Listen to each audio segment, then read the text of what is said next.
नमस्कार, स्वागत है आपका। आप देख रहे हैं हमारा खास कार्यक्रम प्रार्थना हो स्वीकार। मैं हूं आपके साथ गुंजन।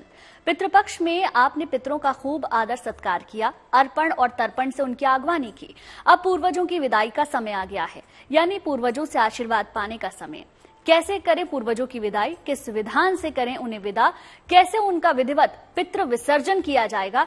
इस तिथि को पितृ विसर्जन अमावस्या भी कहा जाता है। तो चलिए जानते हैं पितृ विसर्जन अमावस्या पर कैसे कौन से उपाय किए जाएं जिससे आपके जीवन में हो सके खुशियों का प्रवेश।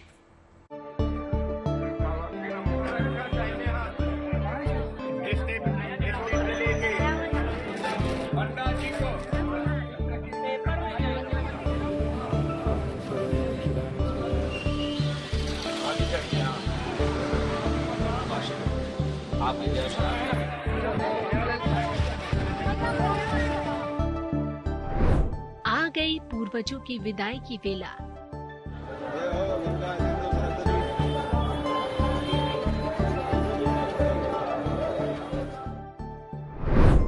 पितृ ऋणों से मुक्ति का समय।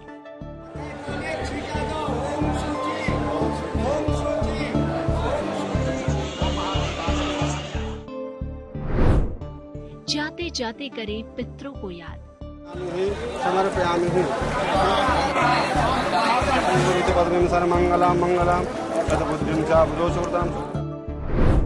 मिलेगा सुख संपन्नता का आशीर्वाद।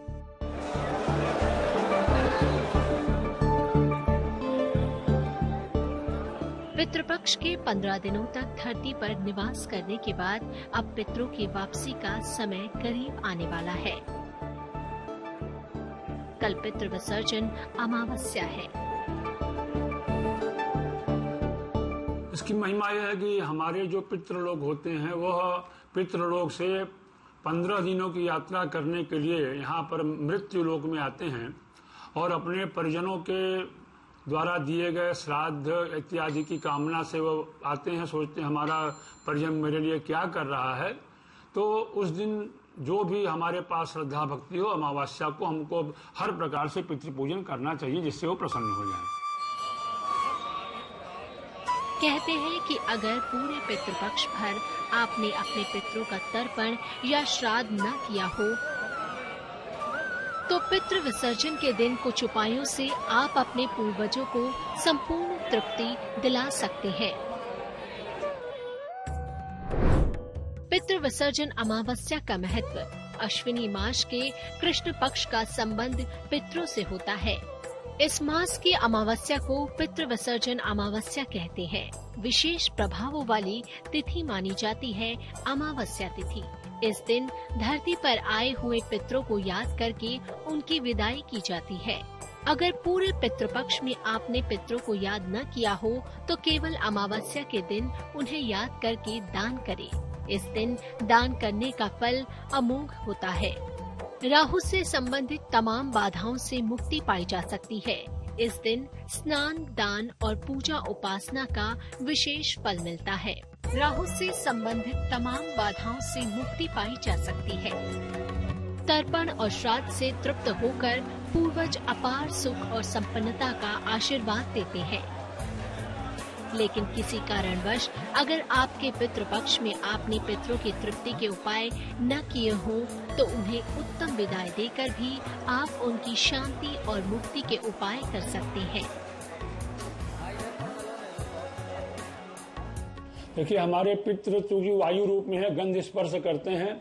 तो पितरों की विदाई के दिन एक प्राचीन परंपरा है कि एक श्वेत वस्त्र में, कपड़े में थोड़े चावल और थोड़े चने की दाल, चावल पुरुषों के लिए और चने की दाल माताओं के निमित्त एक गठरी बना करके सफेद कपड़े में एक लकड़ी में लगा करके एक घी का दीपक और एक उनके रास्ते के लिए जल का कोई पात्र रख करके, मिट्टी का पात्र रख करके और प्रणाम करें कि पितृ लोग हम आपको विदाई करके संतुष्ट कर रहे हैं, आप जाएं, हमें आशीर्वाद दें। ऐसे पुनः अगले वर्ष आपके यहाँ पूजन कर सकें। विधि पूर्वक किए गए श्राद्ध और तर्पण से पितरों को संतुष्टि मिलती है और प्रसन्न पितृगण अपने परिजनों को सुख, समृद्धि, उन्नति, आरोग्य और उत्तम संतान का आशीर्वाद देते हैं। तो कैसे करें पितरों की विदाई?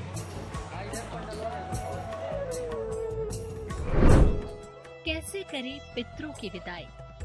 जब पितरों की देहावसान तिथि अज्ञात हो तब पितरों की शांति के लिए पितृ विसर्जन अमावस्या को श्राद्ध करने का नियम है। इस दिन किसी सात्विक और विद्वान ब्राह्मण को घर पर निमंत्रित करें और उनसे भोजन करने तथा आशीर्वाद देने की प्रार्थना करें। स्नान करके शुद्ध मन से भोजन बनाएं। भोजन सात्विक हो और इसमें खीर पूरी का होना आवश्यक है। भोजन कराने तथा श्राद्ध करने का समय मध्याह्न होना चाहिए। ब्राह्मण को भोजन कराने के पूर्व पंच बलि दें, हवन करें, श्रद्धा पूर्वक ब्राह्मण को भोजन कराएं, उनका तिलक करके दक्षिणा देकर विदा करें। घर के सभी सदस्य एक साथ भोजन करें, पितरों की आत्मा की शांति के लिए प्रार्थना करें। पूर्वजों के उपाय, मुक्ति के लिए उपाय हमारे यहाँ नित्य तर्पण है, श्राद्ध है, पार्वण श्राद्ध है, कोदिष्ट श्राद्ध है और पितृपक्ष में विशेष करके त्रिपिंडी श्राद्ध करने से पितरों को बहुत ही शांति मिलती। जो कोई अतिरिक्त पितृ हमारे रहते हैं वो मुक्त हो जाते हैं, वो आशीर्वाद देते हैं, जिससे हमारा कार्य बढ़ता है, हमारा वंश बढ़ता है। पितरों को देव के समरूप माना जाता है। कहते हैं कि पितरों के आशीर्वाद में इतनी शक्ति होती है कि वंशजों के जीवन को संपूर्ण रूप से सुखी और संपन्न बना सकती है। इसीलिए पितृपक्ष में पितरों की प्रसन्नता के उपाय किए जाते हैं। अगर आप पितृपक्ष में ऐसा नहीं भी कर पाए हैं तो भी कुछ विशेष प्रयोग हैं जो पितृ विसर्जन अमावस्या पर आपको अद्भुत परिणाम दे सकते हैं। तब पितरों की शांति के लिए पितृ विसर्जन अमावस्या को श्राद्ध करने का नियम है। पितृ विसर्जन अमावस्या पर कुंडली के ग्रहों की बाधा भी दूर की जा सकती है। अगर किसी जातक की कुंडली में राहु समस्या दे रहा हो तो कैसे इसका निवारण करें, और अगर किसी साधक की कुंडली में अज्ञात बाधा अड़चन बन रही हो तो कैसे करें इसका निदान, चलिए जानते हैं।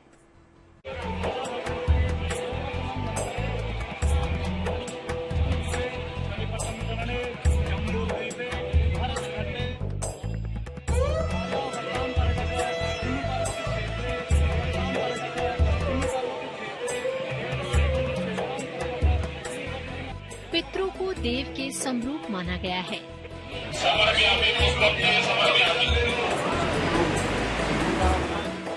कहती है कि पितरों के आशीर्वाद में इतनी शक्ति होती है कि वंशजों के जीवन को संपूर्ण रूप से सुखी और संपन्न बना सकती है। इसीलिए पितृपक्ष में पितरों की प्रसन्नता के उपाय किए जाते हैं। इस दिन विशेष करके निर्जन स्थानों में न जाए। जिनको आवश्यक है अपने पितरों का श्राद्ध तर्पण करना है वह ऐसे स्थानों पर जाएं, लेकिन जो घर के बच्चे हैं या जो घर की महिलाएं हैं इनको घर से बाहर नहीं जाना चाहिए। अमावस्या का दिन पितृ विसर्जन का दिन होता है, सबके पितृ वायु रूप में घूमते हैं, इसलिए सावधानी रखें कि उस दिन अन्यत्र घूमने फिरने का कार्यक्रम न बनावे। पितरों के निमित्त घर में रहे और अपने पितरों से प्रार्थना करे, यह उस दिन कार्य जरूर करना चाहिए। श्राद्ध का पितरों से अटूट संबंध है। श्राद्ध के जरिए पितरों को आहार और तृप्ति मिलती है और जो भी व्यक्ति अपने पितरों को संतुष्ट कर देता है उसे पितरों के आशीर्वाद से जीवन के हर सुख की प्राप्ति होती है। लेकिन कई बार कुंडली के कुछ ऐसे दोष होते हैं जो जीवन में बाधाएं उत्पन्न कर देते हैं। विशेषकर अगर आपकी कुंडली में राहु समस्या का कारण है तो भी पितृ विसर्जन अमावस्या उत्तम दिन है इस बाधा को दूर करने का।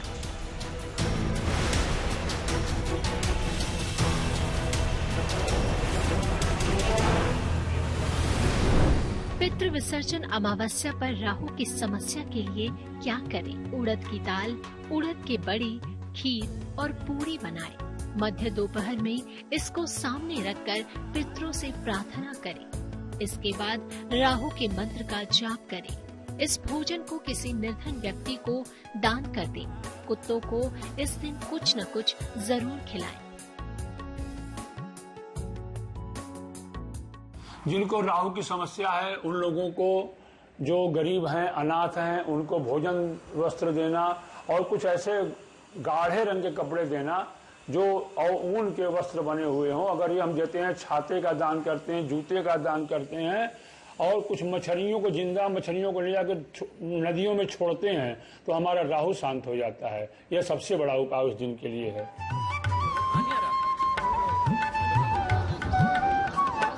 पितृ विसर्जन अमावस्या एक ऐसी तिथि है जो पितरों से कृपा और आशीर्वाद पाने का आखिरी मौका होता है।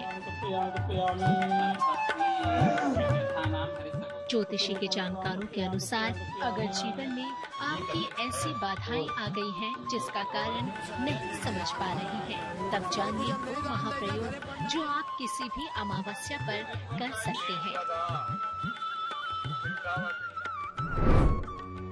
अमावस्या पर किस प्रकार पाएं अज्ञात बाधाओं से मुक्ति। अमावस्या के दिन दोपहर के समय ये प्रयोग करें।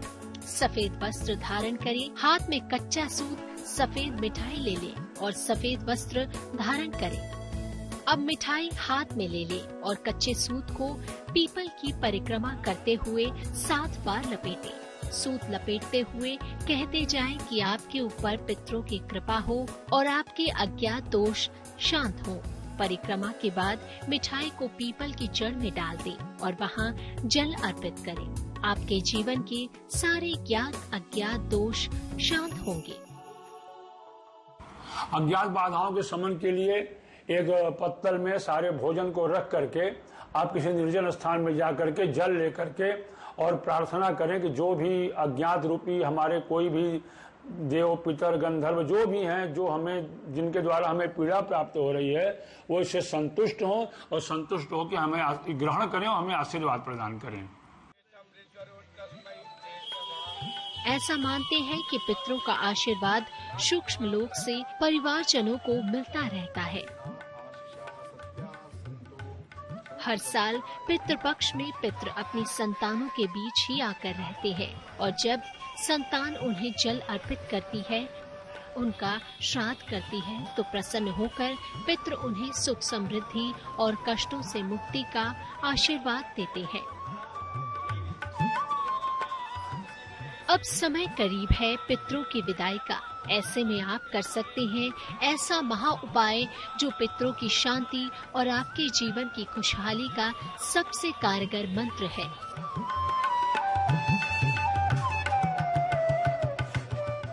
जिससे यकीनन आपके पूर्ण पुण्य कर्मों में वृद्धि होगी। आपको लोक और परलोक में यश की प्राप्ति होगी। पितृ विसर्जन अमावस्या की तिथि पर ही साल का दूसरा सूर्य ग्रहण लगने जा रहा है, लेकिन ये ग्रहण भारत में दिखाई नहीं देगा। साथ ही भारत में सूतक के नियम भी मान्य नहीं होंगे, लेकिन सौर मंडल में सूर्य तो एक ही है, तो इस ग्रहण का पूरी दुनिया पर असर होता है। तो चलिए जानते हैं कि क्यों लगता है सूर्य ग्रहण और कौन सी है इससे जुड़ी पौराणिक मान्यताएं।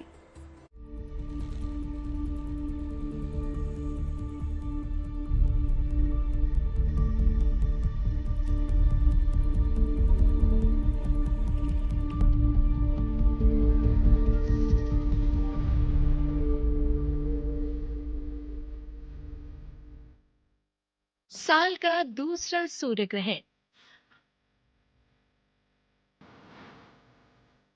सूर्य पर लगने वाला है ग्रहण।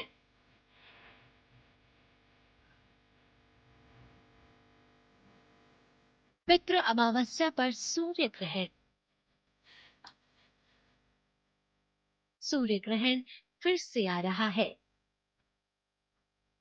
सूर्य की शक्ति को कमजोर करने के लिए सूर्य ग्रहण रात 9:13 में शुरू होगा और सुबह 3:17 पर समाप्त हो जाएगा। सूर्य ग्रहण लगने से 12 घंटे पहले सूतक काल लग जाता है। सूतक काल में पूजा पाठ की मनाही होती है, लेकिन सूतक काल केवल तभी मान्य होता है जब सूर्य ग्रहण भारत में दृश्यमान हो। साल का दूसरा सूर्य ग्रहण भारत में नहीं दिखाई देगा, इसीलिए इसका सूतक काल भी लागू नहीं होगा।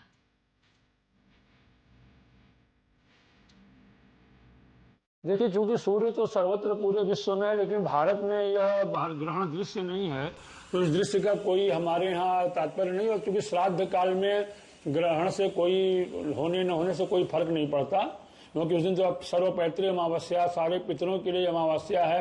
और चंद्रलोक, सूर्यलोक के ही पितर हमारे चंद्रलोक में रहते हैं और सूर्य भगवान का ग्रहण, इसलिए कोई ऐसा चीज सोचने लायक, विचारने लायक नहीं है। कुछ ऐसा ग्रहण का भारत में प्रभाव नहीं है। सूर्य और चंद्रमा का वो असर जिसका धरती पर और हमारे ऊपर गहरा असर पड़ता है, वो हलचल है ग्रहण। ग्रहण कोई भी हो, ये ज्योतिषीय लिहाज से ये हर व्यक्ति के जीवन में प्रभावित करता है। ज्योतिष शास्त्र में राहु और केतु को छाया ग्रह माना जाता है, जो कि ग्रहण के समय सूर्य और चंद्रमा को ग्रसित करते हैं। ज्योतिष शास्त्र के मुताबिक किसी भी कुंडली में सूर्य सबसे प्रमुख स्थान रखता है। सूर्य यश, कीर्ति और वैभव का ग्रह है। इससे इतना तो साफ है कि सूर्य को ग्रहण लगेगा तो कोई भी कुंडली उसके प्रभाव से नहीं बच पाएगी।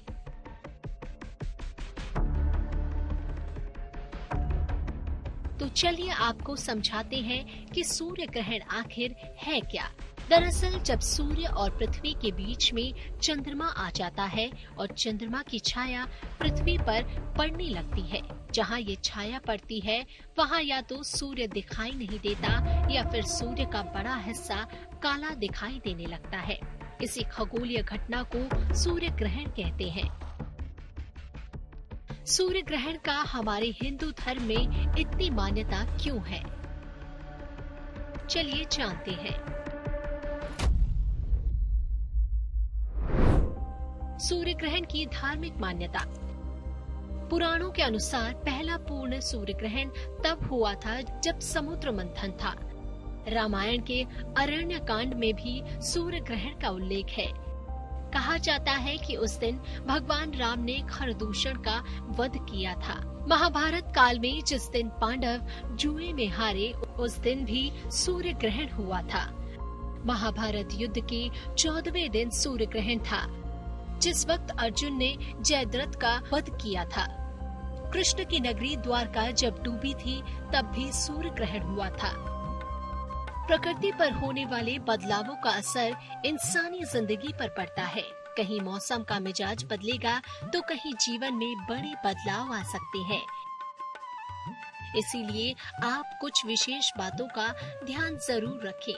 ज्योतिष मानते हैं कि अगर कुछ खास कर्म किए जाएं, तो सूर्य ग्रहण के बुरे असर को कम किया जा सकता है। ज्योतिषी ऐसे ही कुछ खास उपाय बताते हैं। खास उपायों से होगा फायदा। मंत्र जाप और ध्यान करने से ग्रहण के दोष कम होते हैं। ग्रहण के दौरान कुंडली के अशुभ योगों को भी समाप्त किया जा सकता है, विशेषकर ऐसे योग जो राहु केतु या सूर्य से संबंध रखते हो। ग्रहण काल के दौरान या उससे ठीक बाद किसी पवित्र नदी में स्नान करना चाहिए। ग्रहण के बाद अन्न, वस्त्र और धन का दान करने की भी परंपरा है। ग्रहण काल में ध्यान और जप सबसे ज्यादा लाभकारी होता है। सूर्य ग्रहण भले ही एक खगोलीय घटना है, लेकिन ज्योतिषी ग्रहण को लेकर लोगों को सतर्क करते हैं। अगर कुछ खास कर्म किए जाएं, तो सूर्य ग्रहण के असर को कम किया जा सकता है। बस कुछ सावधानियों का ध्यान रखिए और ईश्वर का भजन कीर्तन कीजिए। चलिए इसी के साथ ही प्रार्थना स्वीकार में आज के लिए बस इतना ही, लेकिन अच्छी खबरों के लिए आप देखते रहिए गुड न्यूज टुडे।